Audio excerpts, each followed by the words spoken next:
Alors, c'est parti! Bonjour tout le monde, j'espère que tout le monde va bien. Je me présente, je m'appelle Julie Demers, je suis conseillère indépendante avec Arbonne et aujourd'hui, euh, je reçois Pascal Chrétien. Donc, bonjour, Bonsoir. bonjour Bonjour, Pascal. bonjour, oui, Oui, bonjour. bonjour, bonsoir. Alors, c'est ça. En fait, les entrevues qu'on fait là, présentement, c'est en raison de faire découvrir des leaders chez Arbonne, dans notre équipe Arbonne. Pascal est quand même un nouveau venu dans la grande équipe Arbonne. Lui et moi, on se connaît un peu, pas beaucoup encore. Mais Pascal a vraiment une longue expérience en vente directe, en marketing de réseau. Donc, il a connu quand même un début très, très fulgurant au sein de notre équipe. Donc, son histoire est vraiment super inspirante. Alors, j'espère que vous allez apprécier autant que moi. Donc, sans plus tarder, j'aimerais ça t'entendre, Pascal, sur comment tu as été introduit à Arbonne. En passant, merci beaucoup de l'invitation. C'est très gentil. C'est un plaisir. plaisir de partager. J'ai été introduit la première fois par mon ami Jonathan en 2014-15. J'ai commencé à prendre les shakes à ce moment-là, les shakes au chocolat. Et j'ai vraiment aimé ça. Puis, ça, c'était les premières choses que j'ai achetées. Après ça, par un autre ami, j'ai connu plus la gamme complète en 2017 à peu près. Puis c'est vraiment en 2018, là, avec Yohan, que j'ai lu dans la presse que la collection Agewell était parmi le top 5 des collections gamme de soins de visage les plus populaires, les meilleures sur le marché. Puis moi, je me disais, oh wow, moi qui étais déjà dans la vente directe, ben, c'est toujours comme si je veux que les gens dépensent dans mon industrie, ben moi-même, je dois faire la même chose. Donc, je trouvais ça vraiment intéressant. J'ai communiqué avec Yohan, qui était un ami Facebook. Puis, c'est devenu mon conseiller. J'ai commencé juste avec la collection, puis j'ai continué les shakes à ce moment-là. Puis, de fil en aiguille, j'avais des questions. As-tu quelque chose pour ça? As-tu quelque chose pour ça? Puis là, finalement, ben, j'avais comme une douzaine de produits que j'utilisais là, de façon séquentielle.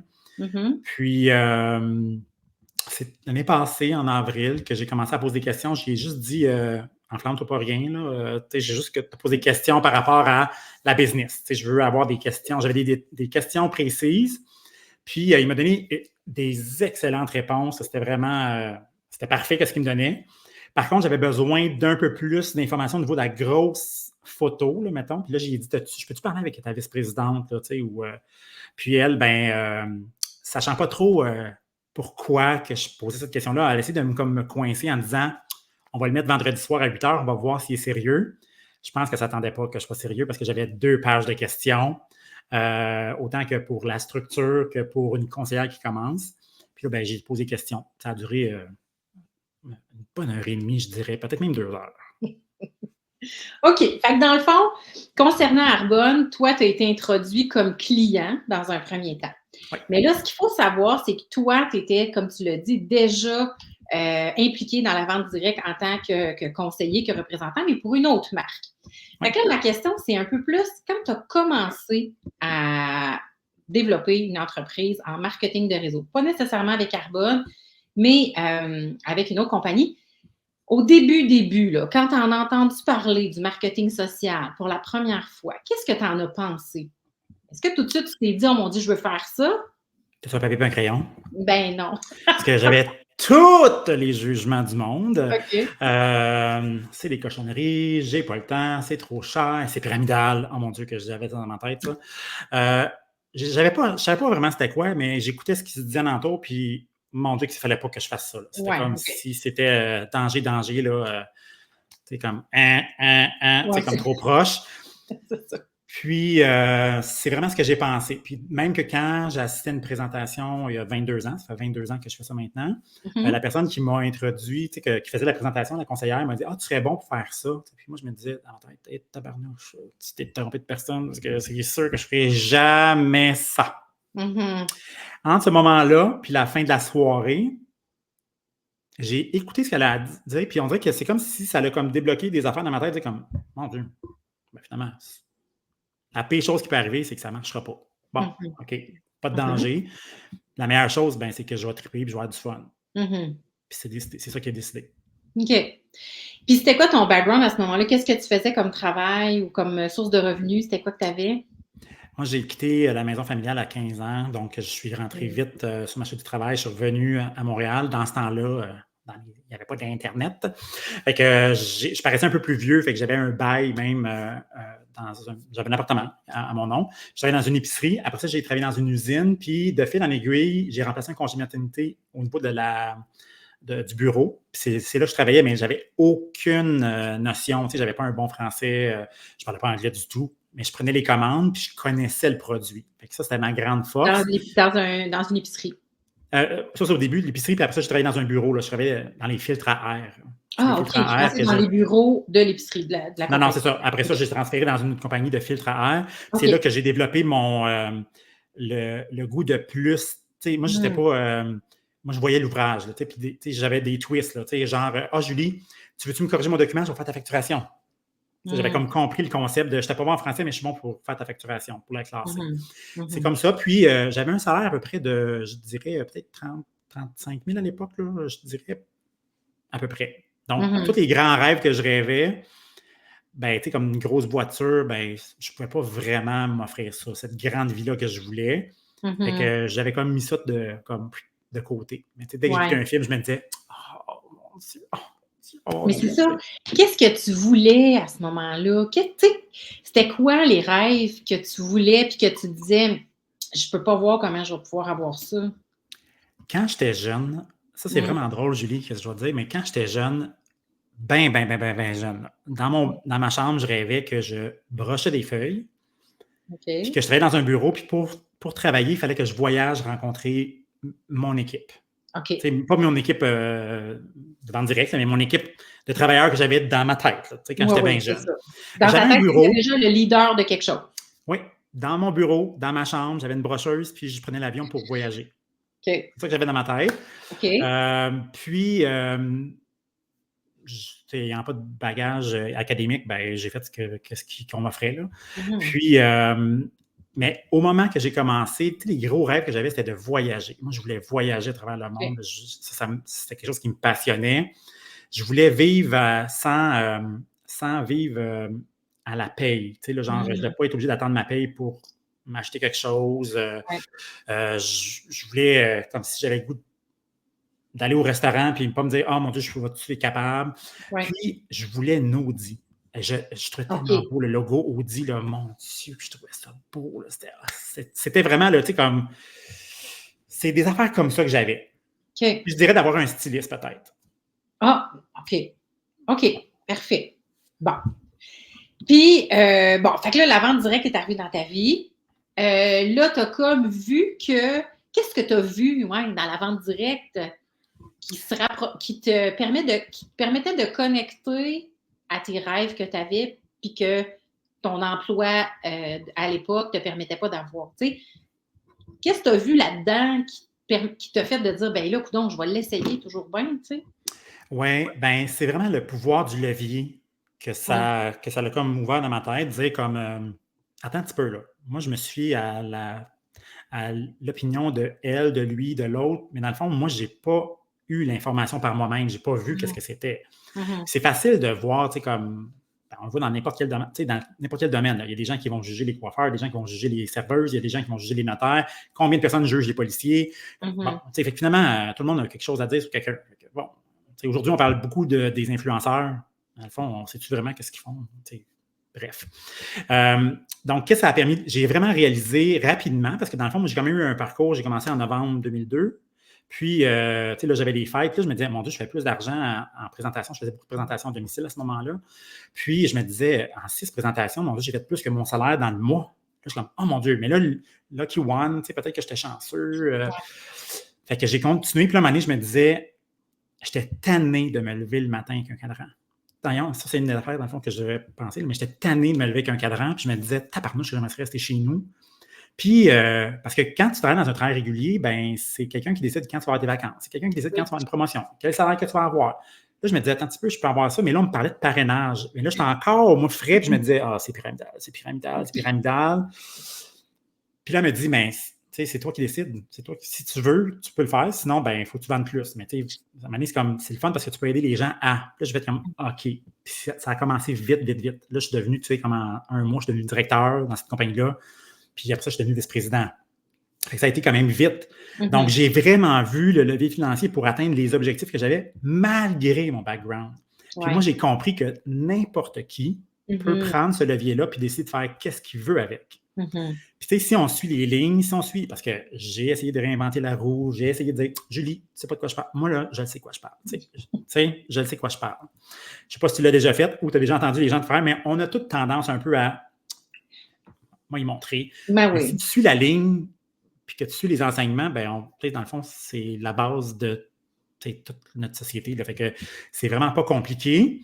Puis c'est vraiment le levier qui m'a permis de dire comme j'ai atteint le premier rêve, le deuxième, le troisième, ça fait comme, oh mon Dieu. Puis là, il en rajoute des rêves parce que tu sais, quand tu n'es pas habitué, tu rêves comme ça un petit peu. Puis à un moment donné, tu fais comme, oh, mon Dieu, je peux avoir tout ce que je veux. OK, mais mon Dieu, oh mon Dieu!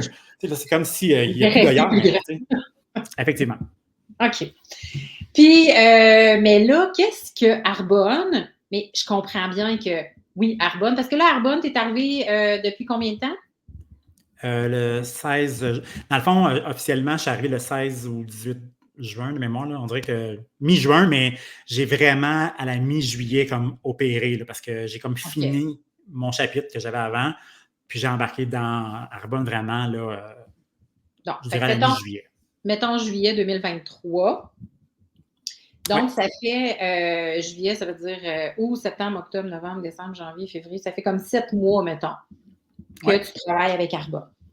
Ben, moi, ce dont je veux que tu parles, c'est vraiment ce que Arbonne, mais aussi toute ton expérience de vente directe, parce que là, c'est sûr que le 22 ans que tu as accumulé, tu l'amènes avec toi quand tu redémarres dans une nouvelle compagnie, évidemment. Mais qu'est-ce que ça t'a permis d'avoir, de vivre, d'être, que tu ne pouvais pas avoir avant? Puis pourquoi c'est important, ça? Très bonne question. Il faut savoir que, dans le fond, j'étais vice-président dans ma première compagnie. J'ai quitté après 7 ans pour rejoindre la deuxième, qui était une nouvelle. C'était comme un start-up qu'on partait, là, vraiment. Là, ça faisait 1 an, je pense, que la compagnie était là. Puis là, je suis devenu très, très, très, très vite au top de la compagnie. Là. J'étais le seul vice-président exécutif à ce moment-là. Puis je gagnais quand même un salaire de proche de 300 000 par année. Par contre, j'étais plus heureux depuis, je dirais, là, la mi-pandémie, là, ça arrivait souvent que je rentrais dans mon bureau en me disant comme bon, il faut le faire parce que là, je gagne de l'argent. C'était comme si devenu l'argent, c'était le fun. Oui, c'était important, mais à un moment donné, tu fais comme OK, mais là, il me reste encore 20 ans à travailler. Là, je vais être dans 20 ans pas heureux. Puis il y a 2 ans, j'ai quand même fait un changement en santé aussi. J'ai perdu beaucoup de poids. J'ai fait des changements pour mes reins, en tout cas, toute la patente, là, parce qu'on vieillit. Puis, il y avait cette conscience-là qui était allumée. Puis il y avait aussi le fait de ben moi, je veux plus là, dans la vie. Je veux plus de possibilités. Plus de possibilités au travail, plus de possibilités de prendre soin de ma santé, plus de possibilités pour prendre du temps pour moi. Puis là, je me disais, ben, dans le modèle que j'avais, j'étais tout le temps en train de travailler constamment. Moi, je comprends que quand on part un business, quand on part une entreprise, je le dis à mes nouvelles conseillères, quand tu pars quelque chose, comme n'importe quel projet, il faut mettre du temps. Après ça, il faut entretenir, mais à un moment donné, il y a du temps de qualité qui vient à travers ça. Puis c'est normal de vouloir aller au cinéma, puis d'aller voyager, puis prendre des congés, puis pas être obligé d'être tout le temps sur le téléphone ou sur Internet. Mais la pandémie a beaucoup créé ça, a créé vraiment le sentiment de faut tout le temps travailler. Là. Puis j'étais comme un peu fatigué de ça. Puis il y avait aussi le fait il y avait des déceptions qui faisaient que je me disais, ben moi, je vais avancer, mais c'est comme si chaque fois on me disait, ben oui, vas-y, mais on avait des bretelles qu'on me disait, ben reviens, tu vas trop vite, on n'est pas prêt.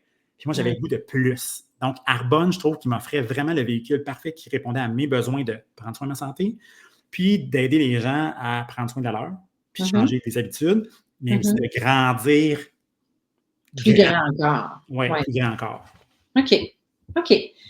Puis tous tes rêves de Audi, de te lever, ça pas de cadran, puis d'être capable de faire ton épicerie sans regarder la facture, ça, c'était déjà...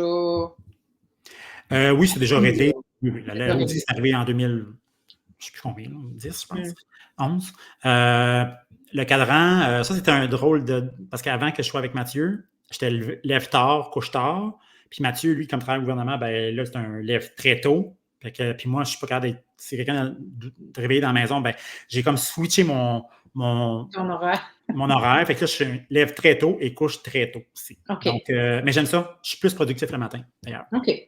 Bon, Ça, c'était réglé. Par contre, ouais, ce que je n'avais pas prévu dans ma vie, puis ça, je l'ai vu dernièrement, c'est que de décider de dire bye à un salaire de proche 300 000, c'est ouais. 289 l'année passée, puis dire OK, là, je repars à zéro, parce que moi, j'ai pas eu de, j'ai rien eu de privilège. Là, je Non, non, repars à c'est ça. On zéro. rentre chez Arbonne, tu recommences Oui, à exactement. zéro. Puis là, je me disais, Évidemment, ben, comme on a dit tantôt, tu repars avec ton background oui, intrinsèque, celui que tu as bâti, ta confiance, tes habiletés de leadership et tout, mais tu n'as pas de clients, tu n'as pas de partenaire d'affaires, tu non. repars. Puis moi, je voulais pas une nouvelle compagnie. Ça, c'est une chose que je voulais pas dans ma Oui, c'est une recherche. compagnie qui existe depuis, tu cherchais une compagnie qui Oui. existe depuis longtemps. J'avais vécu, c'était pas partie d'une nouvelle compagnie. Je ne voulais plus ça. Moi, je voulais avoir du support. Donc, là, je ne me souviens plus qu'est-ce que je voulais demander à dire. Ça Ben, m'arrive. tous tes rêves, mais tu as commencé à rêver à d'autres choses. Ah oui! Non, mais le fait de travailler depuis longtemps, ça m'a permis de mettre beaucoup d'argent de côté, puis de dire, Mm. OK, je repars à zéro. Puis c'est sûr que mon objectif avec Arbonne, c'est de minimum ramener à ce que j'avais, ou du moins une partie de ce que j'avais. Donc, Ouais. d'aller chercher un salaire de Là, 200 c'est 000 par ici, année. Pascal, qu'il faut dire aux gens, tes résultats ne sont pas typiques. Allez voir Oui, le www.earnings.arbonne.com. Continue.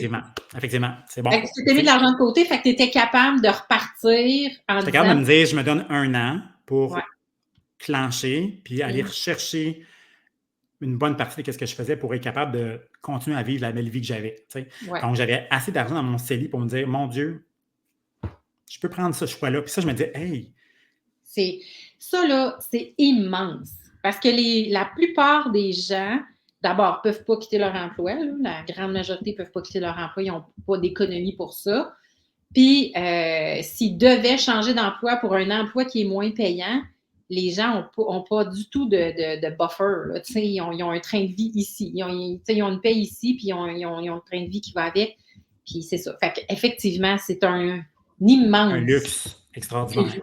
ben, privilège, mais en même temps, c'est ça, tu l'as travaillé, puis c'est ça que le marketing social permet aussi. Puis c'est ça qu'on veut que les gens voient. Parce qu'au premier abord, comme tout le monde, la plupart des gens ne voient pas ça. Mais quand on entend des témoignages comme le tien, ben c'est ça. On peut inspirer les gens à juste voir au-delà de vivre d'une paye à l'autre. Effectivement. Comment tu penses être capable de faire une différence dans la vie de d'autres personnes? Parce que c'est bien beau toi, mais il y a aussi l'impact qu'on peut avoir sur les autres. Ma mission avec Arbonne, à la base, quand j'ai décidé de le choisir, je me disais, ben, tu sais, moi, j'ai fait un changement santé il y a 2 ans. Puis là, ben, en ayant une entreprise qui prend, tu sais, comme soin de la santé des gens, puis de, tu sais, c'est comme ça notre mission. Je me disais, ben là, j'aurais comme pas le choix de le promouvoir. Fait que en le promouvant, ben, je vais prendre soin de ma santé. Fait que c'est comme un effet de levier. Ouais. Puis, moi, je me suis dit, ben, moi, je n'irai pas. J'ai appris dans le temps, avec les années, que je ne pouvais pas tout changer du jour au lendemain. Moi, je suis zéro routinier dans la vie. Là. Non, pas routinier, mais je suis zéro discipliné. Je n'ai aucune discipline. Par contre, j'ai appris à me mettre une routine un step à la fois pour inclure quelque chose, l'inclure, puis que ça devient comme facile. Puis même si je ne suis pas discipliné, le fait que j'ai une routine, ben j'arrive à des résultats. Ça fait partie de tes habitudes. Oui. Et dès le jour 1, moi, j'ai dit, OK, ben je vais aider les gens à changer une habitude à la fois. Fait que moi, avec ma clientèle, je lui disais, ben toi, Julie, qu'est-ce que tu as le goût de changer, mettons, cette année? Tu as le goût d'ajouter, mettons, des shakes, mettons, remplacer un shake pour remplacer un café puis une collation? As-tu le goût de prendre un soutien collagène? As-tu le goût de prendre soin de ta digestion? As-tu le goût de prendre soin de ta santé? Mais ton visage. Quelles que soient les choses. Puis là, ben, les gens me disaient, ben, je veux prendre 2, 3 affaires. Puis là, je disais, ben, parfait, c'est quoi ton budget? Ben, voici ce que je te propose. Puis là, ben, un à la fois. Fait que, des fois, ça marche, des fois, ça ne marche pas. Il n'aime pas le produit, il n'aime pas la saveur. Mais d'autres fois, ça fait, oh mon Dieu, ça, je découvre ça, j'adore ça. Parce que moi, c'est ça que ça l'a amené. Le fait que là, j'ai un produit, puis là, je me dis, ah, OK, il sert à quoi ce produit-là? Parce que moi, je te rappelle là, que tu dois être là à Toronto, là, je me souviens juste pas si on s'est vu. Parce que oui, j'étais là. il y avait beaucoup de monde. Mais il y avait comme l'emphase de champignons, là, tout le monde capotait, puis je me disais, calmez-vous, là, mon Dieu, c'est toujours pas juste des champignons, là, mais la poudre de champignons qu'on a, c'est un nouveau produit. Là. Puis là, tout le monde capotait, puis je me disais, mais tu sais, ça m'a permis de comprendre ça. Avant, je n'aurais même pas posé de questions là-dessus. Je n'aurais peut-être même pas eu d'intérêt. Ouais. Donc, ça m'a vraiment aidé. Fait que donc, ma mission présentement, c'est vraiment de dire, OK, ben comment je peux t'aider, Julie, à changer une habitude à la fois? Puis comment ce levier-là peut devenir une solution pour toi puis ta famille. Parce que dans le fond, il y a aussi ça présentement. Tu sais, c'est de dire comme, OK, ben, je vais utiliser le produit pour moi en premier. Puis après ça, ben, comme on fait présentement, parce que t'as-tu vu la nouvelle série Netflix est sortie? Il faut que tu l'écoutes. Tu sais, puis, j'ai essayé la nouvelle recette de Ricardo. Il faut t'essayer ça. Puis là, j'ai essayé tel produit. Mais dans le fond, on ne fait jamais vraiment de sous là-dessus. Puis là, ben, là, on fait la même chose, mais en même temps qu'on promouvoit notre commerce. Fait que ça, je trouve ça le fun d'aider les gens. Fait que ça, c'est vraiment comme aider les gens à changer d'habitude à la fois, puis en même temps, ben, de se servir de ce levier-là pour aider financièrement la famille, leur situation X qu'ils vont avoir. OK. Hey, écoute, j'essaie toujours de garder les entrevues autour d'une 20aine de minutes. On est rendu là. Je te remercie infiniment. C'est toujours super agréable d'entendre ton histoire. C'était pas la première fois que je l'entendais, mais on est quand même allé un petit peu plus dans des petits raccoins que j'avais pas nécessairement entendus avant. Merci infiniment pour ton temps. Merci pour ton leadership. Merci aussi pour ta générosité. J'ai le goût de dire ça parce que tu es arrivé chez nous puis tu nous partages tout ce que tu connais, tout ce que tu es. Puis je pense que c'est super bénéfique pour notre belle grande équipe. Fait que sur ce. Bien, merci à toi de m'avoir invité encore. Puis je trouve que tu poses des très bonnes questions. Puis tu es vraiment, écoute, tu as de la graine de Oprah, là, d'après moi. Ben, je le sais! J'adore ça! Merci beaucoup. On termine là-dessus, puis on se reparle éventuellement. Parfait. À bientôt. Bye! Bye tout le monde.